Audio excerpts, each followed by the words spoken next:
अस्सलाम वालेकुम, नमस्कार, सत श्री अकाल एंड गुड इवनिंग। मैं हूं आरज़ू काज़मी और आप देख रहे हैं पॉइंट ऑफ व्यू। जैसे कि आप देख रहे हैं कि हमें बड़े टाइम के बाद जो है वो हर्षवर्धन त्रिपाठी जी ने ज्वाइन किया है इंडिया से। सीनियर जर्नलिस्ट हैं, हम अक्सर सर को सुनते भी रहते हैं उनके यूट्यूब चैनल पे भी और टीवी चैनल्स पे भी। बहुत शुक्रिया सर कि आज आपने ज्वाइन किया। Thank you so much. बहुत बहुत शुक्रिया आपका, धन्यवाद आजू जी। सर आपके साथ एक खास अटैचमेंट मुझे इसलिए भी फील होती है क्योंकि आप भी इलाहाबाद से जो अब प्रयागराज का कहलाता है वहां से हैं और हम आपकी पोस्ट भी देखते रहते हैं और रिसेंटली एक मंदिर की पिक्चर भी आपने लगाई थी फैमिली के साथ, तो वो भी देखी थी। तो इसलिए मुझे हमेशा बड़ा कंफर्ट फील होता है आपसे बात करते हुए। तो सर सबसे पहले आज हम बात, वैसे तो बहुत दिल चाह रहा है कि हम आपसे पूछें उस मंदिर के बारे में, वो हम फिर किसी दिन जरूर उस पर भी बात करेंगे।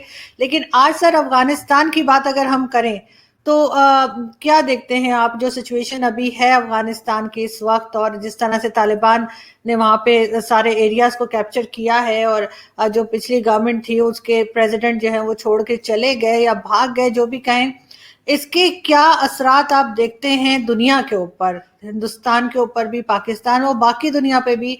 ये तालिबान की गवर्नमेंट जो है वो आपको कैसे चलती हुई दिख रही है? सबसे पहले तो बहुत बहुत शुक्रिया कि आपने मुझे बातचीत का मौका दिया। और उस मंदिर के बारे में बस मैं इतना बताऊंगा कि वो शिवलिंग था एक, और पिताजी ने वहाँ मंदिर का निर्माण कराया है गांव पे, तो वो प्रतिवर्ष हम लोग भी कोशिश करते हैं कि वहाँ जाना हो पाए। अफगानिस्तान की जो बातचीत हम लोग कर रहे हैं, मुझे लगता है कि ये शायद इस सदी का सबसे एक ऐसा क्रूर मजाक हम लोग देख रहे हैं। बहुत, जिसको हम कहें कि अगर हम किसी भी तरह से इसको बात करें, और मैं जब आपसे बातचीत हुई कि अभी इस पर चर्चा करनी है, तो वैसे तो दिन रात लगभग इस पे बात कहीं न कहीं हो ही जा रही है। तो मैंने फिर से देखना शुरू किया कि अभी क्या ताजा स्थिति है, अभी क्या कुछ हो रहा है। तो 2-3 बातें हैं जो मुझे लगता है कि बहुत दुनिया देख रही है, और ये खास करके दुनिया भर के मुसलमानों को भी ये बात समझनी चाहिए। अभी वहाँ जो सबसे पहला काम किया, और ये शायद आज के समय में सुनते हुए भी नहीं अच्छा लगता कि कोई ये कहे कि लड़के और लड़कियां एक साथ नहीं पढ़ेंगे। वो सब भूल जाइए, वो क्या, किसने गोली चला दी, किसने किसको मार दिया, किसने स्पॉन्सर किया, अमेरिका कैसे, एक तरह से कहें कि हम शायद अब तक के सबसे कमजोर राष्ट्रपति को हमने देखा अमेरिका में। गनी साहब भागे तो देखिए उनकी तो अपनी आशंकाएं थी, वो जिस तरह से नजीबुल्लाह के साथ हुआ था, और या कहे कि जो उनको डर था उसको लेकर वो बाहर निकल गए, तो उनको बहुत दोष नहीं दे सकते हैं। लेकिन जो कुछ वहां हो रहा है, वहां जो स्थानीय, जिसको हम फोक सिंगर्स कहते हैं, आर्टिस्ट कहते हैं, रेडियो जॉकीज कहते हैं, जर्नलिस्ट कहते हैं, लिटरेचर से जुड़े हुए लोग कहते हैं, उन सब को और बाकायदा चिन्हित करके उनके उनका जीवन खतरे में है। जो वहां, जिनको हम कहते हैं कि अच्छा ठीक है, अगर हम ये बात करेंगे कि वो तालिबानी अगर वो बात कर रहे हैं शरिया के लिहाज से, शरीयत के लिहाज से बात कर रहे हैं, तो क्या सभी मुसलमान भी वहां पूरी तरह से सेफ हैं? क्या हमने देखा नहीं है। वो पाकिस्तान का बॉर्डर हो, जब वहां से लोगों को निकाला जा रहा था, तो जहां की भी फ्लाइट थी, जिस देश को भी जा रही है, वहां अफगान मुसलमान कह रहे हैं कि नहीं, हमको भी लेकर चलो। वो भारत भी बहुत से लोग आए, बहुत से लोग अमेरिका गए, कनाडा गए, यूरोपीय यूनियन के देशों में गए। ये सब मिलाकर वो भयावह स्थिति दिखाती है, जो हमें ये बता रहा है कि देखिए अभी भी वो खतरा हम रोक सकते थे, लेकिन हमने रोका नहीं। इसमें अमेरिका का बड़ा दोष है, इसमें यूनाइटेड नेशंस का बड़ा दोष है। और अगर हम ये कहेंगे कि पाकिस्तान ने उनको लगातार सपोर्ट किया पाकिस्तान से, और अभी तो आज जो हमने बयान देखा वो बड़ा महत्वपूर्ण है, वो शायद आपकी भी नजर से गुजरा होगा। वो बयान बड़ा महत्वपूर्ण है, जिसमें तालिबान ने वहां कहा है कि पाकिस्तान को ये कोशिश नहीं करनी चाहिए। बहुत स्पेसिफिक है उनका कि पाकिस्तान को ये कोशिश नहीं करनी चाहिए कि हम अपनी चीजें उनके ऊपर लाद देंगे, और जो कुछ यहाँ है उसको पाकिस्तान को भी मानना पड़ेगा, ये कोशिश नहीं करना चाहिए। ये बहुत स्पष्ट तौर पर कहा। इसका मतलब क्या हुआ? इसका मतलब ये है कि कहीं न कहीं जो तालिबान में लोग बैठे हुए हैं, उसमें भी दो फ्रैक्शंस हैं या अलग अलग फ्रैक्शन है। अब हम ये सब जानते हैं कि जो उनकी हाईएस्ट काउंसिल्स हैं, जिसको शूरा कहते हैं, वो ज्यादातर पाकिस्तान के शहरों में है। लेकिन जो तालिबान की, जिसकी हम बार बार बात करते हैं कि वो वहां शरिया ले आएंगे, इस्लामी कानून ले आएंगे, और अपने लिहाज से लोगों को जीवन जीने के लिए करेंगे। तो उनका अपने लिहाज से जीवन जीना क्या है, वो कह रहे हैं कि देखिए ये जो पूरा का पूरा शिक्षा का मॉडल था, एजुकेशन का मॉडल था, ये दरअसल ये देश विरोधी है, और देश विरोधी से ज्यादा वो कह रहे हैं इस्लाम विरोधी है। अब अगर ये इस्लाम विरोधी, यानी पढ़ना लिखना, बात करना, बोलना, संगीत सुनना, पिक्चर देखना, कपड़े अच्छे पहनना, और अच्छे पहनना मतलब मैं कतई ये नहीं कहता हूं कि आपको अगर पठानी सूट अच्छा लगता है तो आप पहनिए, लेकिन एक जैसे सब रहेंगे, एक जैसे सब बोलेंगे, मुझे लगता है कि ये बहुत भयावह चित्र है। और एक चीज आरजू जी मैं कहूंगा, मैं अक्सर ये टीवी की बहस में कहता हूं कि अफगानिस्तान की बहस होते ही लोग कहने लगते हैं कि अरे देखिए महिलाओं के अधिकारों को एकदम से कुचल दिया जा रहा है। मैं ये कहता हूं कि पुरुष के अधिकार कहां बचे हैं? एक मुसलमान दिखाइए ना जिसकी दाढ़ी अगर इतनी नहीं हुई तो उसको रहने दिया जा रहा हो। मेरी मर्जी है, मेरी मर्जी हो, मैं अपनी दाढ़ी बढ़ा के रखूं, मूछे रखूं, सर पे बाल मेरे रहे ना रहे, लेकिन सब कुछ अगर तय करना कुछ लोगों के हाथ में जा रहा है। और मैं फिर से कहूंगा कि यूनाइटेड नेशंस जैसी जो संस्था है, जिसको हम ये मानते थे कि सेकेंड वर्ल्ड वॉर के बाद दुनिया में कहीं कोई गड़बड़ नहीं होगी, और गड़बड़ होगी तो ये मंच खड़ा होगा, लेकिन अब लग रहा है कि वो मंच सिर्फ 5 जो उसके परमानेंट मेंबर्स हैं ना, उनके हितों के लिए लड़ता है। उसको कोई चिंता नहीं है कि पाकिस्तान में मानवाधिकार का हनन हो जाए, उसको कोई चिंता नहीं कि अफगानिस्तान में हो जाए, उसको कोई चिंता नहीं दुनिया के किसी हिस्से में कुछ भी होता रहे। इसलिए मुझे लगता है कि जो भी डेमोक्रेसी के प्रो डेमोक्रेसी लोग हैं, उनको दुनिया में सोचना चाहिए कि वो अलायंस बना सकते हैं क्या। चिंता पाकिस्तान के लिए भी है, भारत के लिए भी है। भले पाकिस्तान में बहुत से ऐसे लोग हैं जो तालिबान के समर्थक हो सकते हैं, बहुत से लोग हैं जो जिन्होंने उनको उस समय खाद पानी दिया जब दुनिया उनके खिलाफ थी, लेकिन फिर भी जब वो बढ़ेंगे तो एक जैसा सोचने बोलने वाले लोग, एक जैसा करने की चाहत रखने वाले लोग किसी के साथ नहीं हो सकते। तो दुनिया भर के लिए बड़ा खतरा है, और मुझे तो ये खतरा इसलिए भी बड़ा लगता है क्योंकि क्या वो पूरा का पूरा इलाका जिसको हम अफगानिस्तान और अब लगे हाथ वो पाकिस्तान की तरफ बढ़ता है, क्या पूरा इलाका वो एक बर्बर समाज का एक हिस्सा बन जाएगा क्या? ये सबसे बड़ा खतरा है। लेकिन सर पहले भी तालिबान की हुकूमत रही है, और उस वक्त भी लोगों ने नुकसान देखा है, लेकिन इस बार लग रहा है कि ज्यादा नुकसान होने के चांसेस हैं। साथ ही आपको क्या लगता है कि अमेरिका का फेलियर यहाँ पे क्यों हुआ? 20-21 साल वहां पे वो लड़ते रहे, अपने उन्होंने वहां पे फौजी रखे, सब कुछ हुआ, लेकिन फिर भी वो नाकाम रहे, और अब उनको जाना पड़ रहा है, बल्कि उनको रिक्वेस्ट करनी पड़ रही है तालिबान से कि हमें थोड़े दिन और रहने दो, हम निकल जाएंगे। ये एकदम से काया पलट क्यों हो गई? देखिए, पहली बात तो मैं मानता हूं कि अमेरिका ने जो किया उसकी नीयत पहले दिन से ठीक नहीं थी। अगर नीयत ठीक रही होती तो हर अफगानी, कुछ लोगों को छोड़ दीजिए, जब आप अच्छा एक कहते हैं ना कि लाइफस्टाइल आपकी बेटर होती है तो कई लोग उस सब से एकदम अलूफ हो जाते हैं, उनको चिंता नहीं होती। लेकिन ज्यादातर अफगानी अगर अमेरिकी फोर्सेस के खिलाफ, अमेरिका के खिलाफ, और कहें कि पूरी तरह से वेस्टर्न वर्ल्ड के खिलाफ खड़े हैं, तो इसका सीधा सा मतलब हुआ कि कहीं ना कहीं जो उनकी बेसिक पॉलिसी थी वो गड़बड़ थी। अमेरिका दुनिया भर में भय और डर के बिजनेस पर काम करता है, उसका पूरा कारोबार उसी पर चलता है। पाकिस्तान को लंबे समय तक सपोर्ट करता रहा, बाद में ट्रम्प साहब आए, उन्होंने ग्रांट देना बंद कर दिया, कहा कि अब आप टेररिस्ट को सपोर्ट कर रहे हैं। जब अमेरिका ये सब काम करता है तो आप देखिए, जब उसने कहा कि 9/11 हुआ तब उसे लगा कि इस्लामिक टेररिज्म है। दुनिया के अलग अलग देश उससे बहुत पहले से पीड़ित थे, और मैं फिर से दोहरा रहा हूं आपके इस चैनल पर, मैं अपने चैनल पर भी बात कहता हूं कि इस्लामिक टेररिज्म का सबसे ज्यादा नुकसान मुसलमानों को हुआ है, सबसे ज्यादा उनकी जिंदगी खराब हुई है। वो चाहे जिस जगह पर, दुनिया का कोई देश हो, किसी एक देश का नाम नहीं ले सकते, सभी देशों में ऐसा कुछ हुआ। लेकिन अमेरिका ने बहुत, जिसको कहते हैं ना कि सिलेक्टिव अप्रोच अपनाया।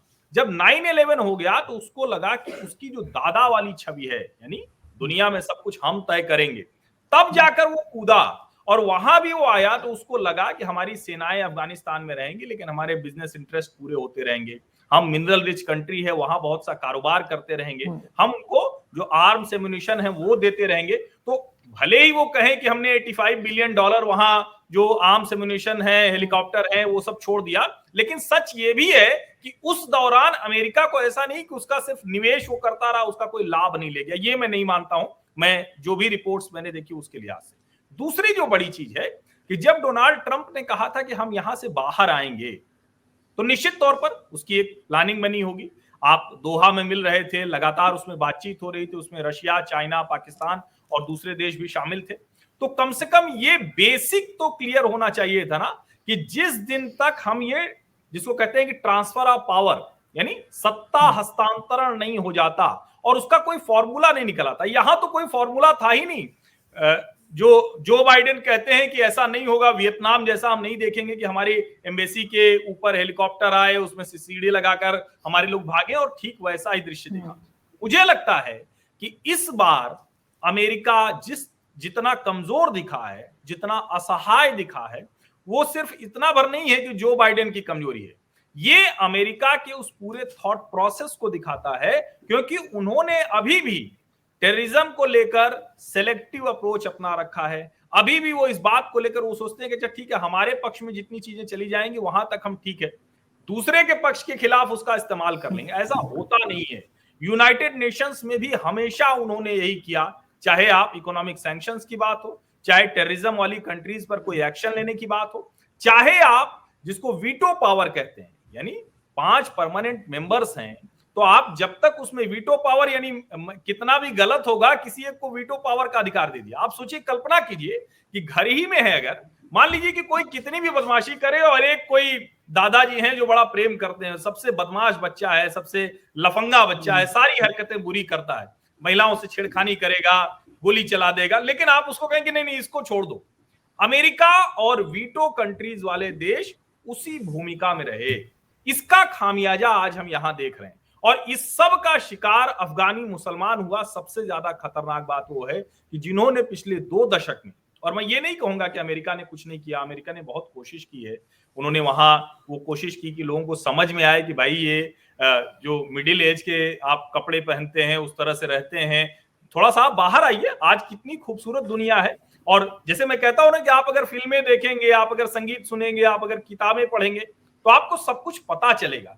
पहले ही दिन तालिबान के जो प्रवक्ता हैं, जो उनका एजुकेशन का काम देखने वाले, वो कह रहे हैं कि हम वो सब कुछ खत्म कर देंगे जो कुछ अभी तक एजुकेशन में चल रहा था। इसका मतलब ये नहीं कि उनको कोई वेस्टर्न या किसी एजुकेशन से दिक्कत है, उनको दिक्कत ये है कि लोग वो सच पढ़ रहे हैं, वो जान रहे हैं, और इसीलिए उसको जामा पहना रहे हैं कि सब कुछ इस्लामिक लॉ के खिलाफ हो रहा है, इस्लाम के खिलाफ हो रहा है, प्रॉफिट के खिलाफ हो रहा है। ये वो तरीका है जो लगातार ऐसे लोग अपने निजी हितों को साधने के लिए करते हैं। और मेरे मन में एक सवाल भी आता है, क्योंकि आप पाकिस्तान में हैं, आपको लेकर हम कई बार चिंता जाहिर कर चुके हैं कि आप कैसे वहां रहती हैं। आप पर तो कई तरह के आरोप भी लोग लगाने रखते हैं। कभी कहते हैं कि आप ISI के लिए तो काम नहीं, कभी कहते हैं रॉ के लिए तो काम नहीं कर रही। लेकिन ये लोगों को चिंता होती है कि आप कैसे वहां बैठकर इस तरह की बात करती है। लेकिन मुझे ये नहीं समझ में आता, कहा जाता है जर जोरू जमीन, सिर्फ इसी के लिए पूरा झगड़ा होता है।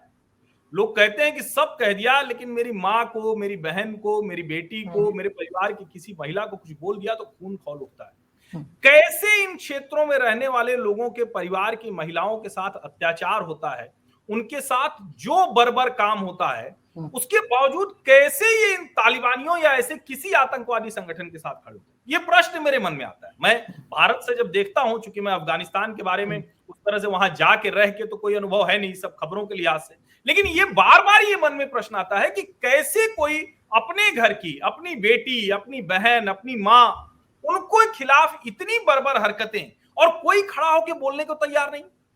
और लड़ाई भी वहां जो कुछ लोगों ने लड़ी, वो कुछ महिलाओं ने लड़ी, कुछ लोगों ने, जो अफगानिस्तान में काबुल में जो लोग हैं जिनको लगता है कि हम लड़ सकते हैं, क्योंकि दूसरे जो इंटीरियर इलाके हैं वहां तो क्या हो रहा है उसका हमें शायद 100वां हिस्सा भी नहीं पता चल रहा है। तो मुझे लगता है कि अमेरिका कोशिश भी कर रहा था, क्योंकि उसको लग रहा था कि हम वहां तैयार करेंगे, एक बिजनेस अपॉर्चुनिटी होगी, एक हमारा बिजनेस चलता रहेगा, जो उसको मैं कहता हूं कि डर का एक कारोबार अमेरिका चलाता है। लेकिन उसका कोई इंटरेस्ट नहीं था नेशन बिल्डिंग में, और बाद में देखिए वो बात सामने आ गई। और मुझे लगता है कि ये तो कभी हो ही नहीं सकता, किसी भी देश को बनाने का काम उस देश के लोग करते हैं। अगर आप कल्पना करेंगे, मैं यहां ये बात जोड़ता हूं, शायद आप इससे इत्तेफाक रखें, आप अगर ये सोचेंगे कि अफगानिस्तान को अमेरिका बना देगा या पाकिस्तान को चीन बना देगा, तो ये सिर्फ खामख्याली हो सकती है, इससे ज्यादा कुछ नहीं है। क्योंकि आपके यहां बनाने का काम कोई दूसरा क्यों करेगा? अगर वो बना रहा तो उसमें उसके जो इंटरेस्ट है वो उसको प्राथमिकता पे करेगा। आपका देश वो उस तरह से बनाएगा जो उनके हितों को साधे। इसीलिए एक बड़ा वर्ग वो तालिबानियों के सामने, चाहे वो अफगान फोर्सेज रही हो या लोकल लोग रहे हो, वो खड़े ही नहीं हुए। उनको लगा कि चलो ठीक है, ये विदेशी हैं, हमारे ऊपर शासन कर रहे हैं। मुझे लगता है कि अफगानिस्तान के लोगों को ये सोचने के बजाय कि अमेरिका आएगा, यूनाइटेड नेशंस आएगा, कोई कुछ गड़बड़ कर रहा है, पाकिस्तान हमारे ऊपर क्यों चढ़ा आ रहा है, वो क्यों हमारी नीतियां तय कर रहा है, उसको सोचना चाहिए अफगान के लोगों को कि ठीक है, अभी हो सकता है कि बहुत ज्यादा रिएक्शन करने पर उनके भी जीवन को खतरा हो, लेकिन तय करना चाहिए कि अगर हम अपने देश को बचाने के लिए खड़े होंगे तो वो हम होंगे, कोई दूसरा नहीं आने वाला है। न तो अमेरिका आएगा, न दुनिया का कोई और देश आएगा। दूसरा देश आएगा तो वो आपको देश के कब्जाने के लिए आएगा, ये बहुत स्पष्ट है। इसमें मुझे लगता है कि ये अफगानिस्तान के लोग, अगर वो, क्योंकि हम लोग हिंदी में बात कर रहे हैं तो वहां पता नहीं इस तरह की बात पहुंचेगी कभी या नहीं पहुंचेगी, लेकिन ये मैसेज जरूर क्लियर होना चाहिए वहां के लोग। नहीं, आप बिल्कुल ठीक कह रहे हैं सर, लेकिन यहाँ पे तो प्रॉब्लम यही है कि बहुत से लोग ऐसे हैं पाकिस्तान में भी जिनका माइंडसेट तालिबान वाला ही है, कि जिनके लिए मतलब यहाँ पर भी ऐसा होता है कि अगर कोई हादसा हो जाए, कोई बात हो जाए, तो सारा ब्लेम जो है वो औरतों के ऊपर या लेडीज के ऊपर डाल दिया जाता है। रिसेंटली हमने कई इस तरह के केसेस हुए पाकिस्तान में जो हमने देखे। यहाँ पर जायदाद बचाने के लिए कि प्रॉपर्टी में हिस्सा ना देना पड़े, सिंध में बहुत रिवाज है कि कुरान से शादी कर देते हैं अपनी बेटी की या अपनी बहन की, कि किसी से शादी करेंगे तो उसको प्रॉपर्टी का हिस्सा लेके वो वहां चली जाएगी। तो यहाँ पे तो इस तरह की बहुत से गलत काम होते हैं जो हम मानते नहीं है, इसलिए हम मानते नहीं तो हम ठीक भी नहीं करते, क्योंकि जाहिर है जब मानेंगे ही नहीं तो सही कैसे करेंगे। तो इस चीज से इनको कोई फर्क नहीं पड़ता। अभी रिसेंटली भी हमने 2-3 इस तरह के केसेस देखे जिसमें लाहौर वाला आपने सुना होगा, लाहौर में जो हुआ था मीनारे पाकिस्तान पे, और कई तरह के जिसमें सारा ब्लेम जो है वो लड़की के ऊपर डाल दिया। उन्होंने कहा कि नहीं बस इसी की गलती थी, वहां क्यों गई थी।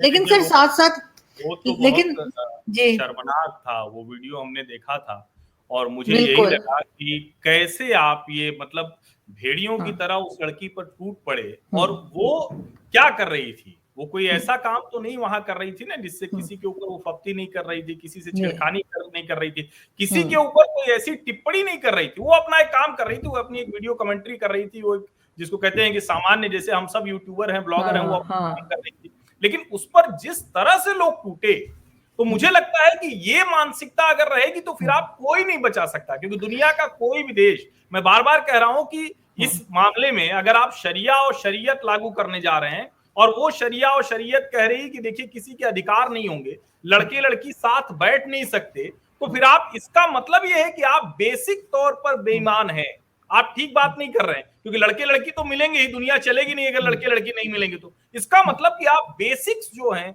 उसके खिलाफ खड़े हो रहे हैं, आप खुद से बेईमानी कर रहे हैं, और वो उसका तरीका दूसरा कोई नहीं ठीक कर सकता है। वहां के लोगों को खड़े होना पड़ेगा और कहना पड़ेगा कि इस बेईमानी को अब हम बर्दाश्त नहीं कर सकते। ये शरिया और शरीयत के नाम पर जो अफगानिस्तान में बेईमानी हो रही है, जो बर्बरता हो रही है, इसको हम बर्दाश्त नहीं करेंगे। बिल्कुल। और बल्कि 2 दिन पहले एक टिकटॉक का लड़की थी, उसको गोली भी मारी गई है। तो यहाँ तो अब ये चीजें शुरू हो गई हैं। लेकिन सर साथ साथ अगर हम देखते हैं कि वही तालिबानी जहनियत यहाँ पर भी है, मगर तालिबान को सर कई लोगों ने कहा, कई ऑर्गेनाइजेशंस ने कहा कि पैसे नहीं देंगे, फंड्स नहीं दिए जाएंगे उनको, तो बगैर फंड के वो क्या करेंगे। दूसरा जो अमेरिका है वो ऐसा क्या एकदम से सर पे पाँव रख के भागे कि अपना सारा सामान वहां छोड़ गए, ऐसा क्यों किया उन्होंने। देखिए ये तो पूरी तरह से स्ट्रेटेजिक फेल्योर है। और हम्म जब डोनाल्ड ट्रंप ने वो डील की थी तो उस वक्त बहुत क्लियर था, इसका मतलब ये है कि तालिबान के साथ उनकी बातचीत हुई। और अब अमेरिका दो तरह से, एक तो ये कि दुनिया में बहुत से पैमानों पर अब अमेरिका की ताकत घट रही है, ये कोई कहने वाली बात नहीं, सभी जानते हैं, और ये बहुत जरूरी था क्योंकि जियोपॉलिटिकल सिचुएशन कुछ समय के बाद तो बदलती ही बदलती। दूसरी एक बड़ी चीज ये थी कि जो बाइडेन को लगता था कि हम जब डोनाल्ड ट्रंप ने वो डील कर ली है तो हम तेजी से वहां से बाहर निकले और हम आकर यहां कहेंगे, जैसे दो चीजें थी, वो कहते थे कि अमेरिका फर्स्ट, और ये कहते थे कि हम अमेरिका पुराना वाला बनाएंगे। तो वो जो पुराना अमेरिका बनाना था, मतलब ये कि लिबरल डेमोक्रेटिक वैल्यूज वाला, तो उसकी सेना दूसरे देश में नहीं रहेगी। लेकिन जब आप कोई काम हड़बड़ी में कर रहे होते हैं तो फिर दूसरे को लगता है कि ये कमजोर हो गया। तालिबान ने अमेरिका की कमजोर नस पकड़ ली कि अपने यहां चाइनीज वायरस से जूझ रहा, अपने यहाँ जो पॉलिटिकल टर्मोइल है उससे जूझ रहा, अपने यहाँ जो चीन का बढ़ता हुआ प्रभाव है उससे जूझ रहा, उसकी कंपनियों के लिए अब ये मुश्किल हो रही कि वो कहां वो अपनी सप्लाई चेन ले जाए। इस सब के बीच में, और ये साउथ चाइना सी हो या दूसरे ऐसे कई मसले हैं जिस पर चीन के साथ उनका जो झगड़ा है उसमें जो पॉलिटिकल लीडरशिप है अमेरिका की वो बहुत कमजोर दिखी है।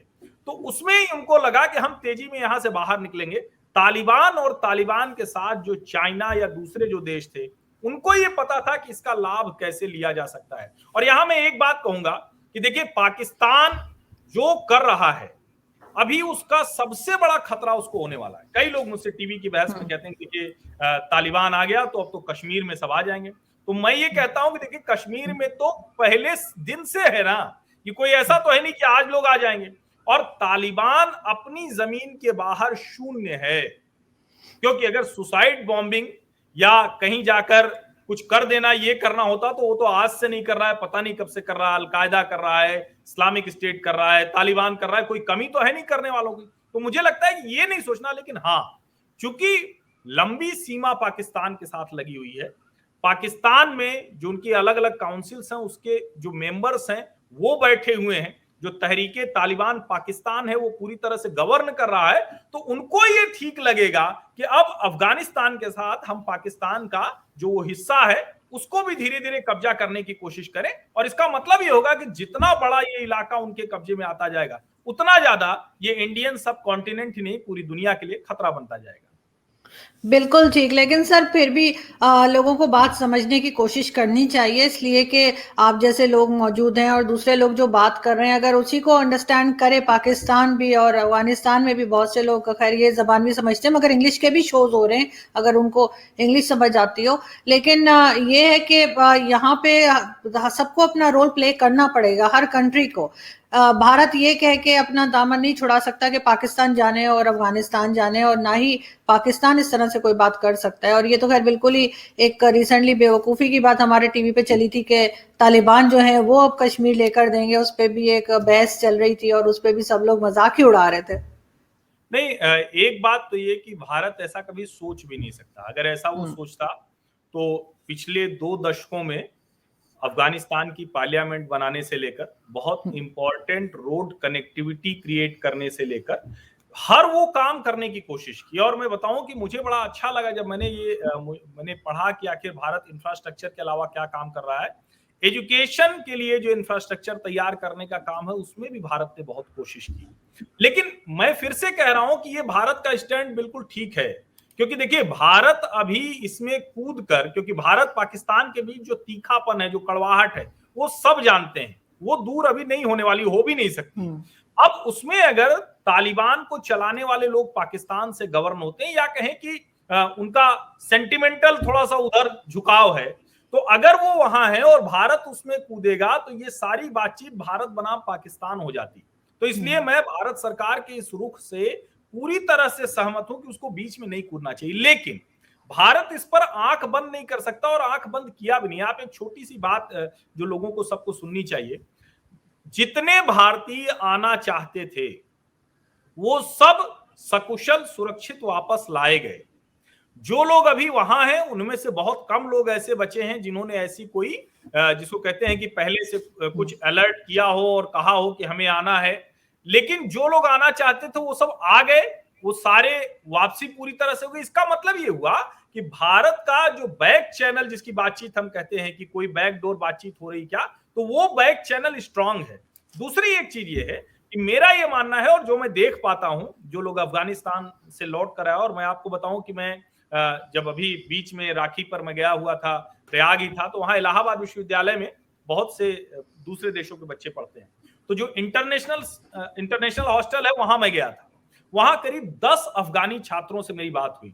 और मैं आपको बताऊं कि वो अफगानिस्तान के बच्चे मैं देखता हूं और अफगानिस्तान ये देखता हूं तो मुझे लगता है कैसे हो सकता है, कैसे वहां ये लोग रहे। उनमें से किसी को भी आप पहचान नहीं सकते। अगर वो मेरे बगल खड़ा होता, अभी मेरे साथ बैठ के बात करता, तो आपको लगता कि वो आपके जैसा है या मेरे जैसा है, क्योंकि उनमें कोई फर्क नहीं है। उनके कोई वैसी दाढ़ी बढ़ाकर वो नहीं घूम रहे हैं, कोई वो नहीं, वो पूरी तरह से वो जो कुछ है वो नमाज पढ़ने ही जा रहे थे जब मैं उनसे मिलने गया वो। लेकिन उन्होंने जो कुछ बताया वो भयावह है।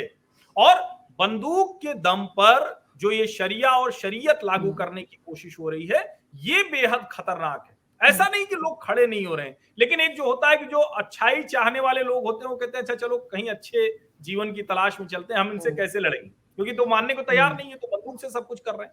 तो मुझे लगता है कि ये एक बड़ी चीज है जिसको बहुत ठीक से अगर हम देखें तो अफगानिस्तान की पूरी तस्वीर सामने आ जाती है। और भारत एक सेंटिमेंटल जो पोजीशन है कि अफगानियों के साथ हमेशा था, है और रहेगा, लेकिन तालिबान के साथ नहीं रह सकता। अच्छा, आप कल्पना करके सोचिए कि कैसे उनसे बात की जा सकती है जब वो किसी दिन अपने ही साथी को किसी को गोलियों से भून देते हैं, जब वो अपने ही जहां उनको मैं रिपोर्ट पढ़ा था, वो पढ़ के मेरे रोंगटे खड़े हो गए कि जिन जगहों पर उनको शरण मिली, जब शुरुआती दौर में उन्होंने एडवांसमेंट शुरू किया, तो जिन इलाकों में, जिन गांवों में उनको शरण मिली, वहीं की लड़कियों को, वहीं की महिलाओं को वो लेके चल पड़े और उनको पकड़, मतलब वो, मैं उन शब्दों को नहीं कह सकता, वो जो रिपोर्ट थी बड़ी भयावह रिपोर्ट्स आ रही।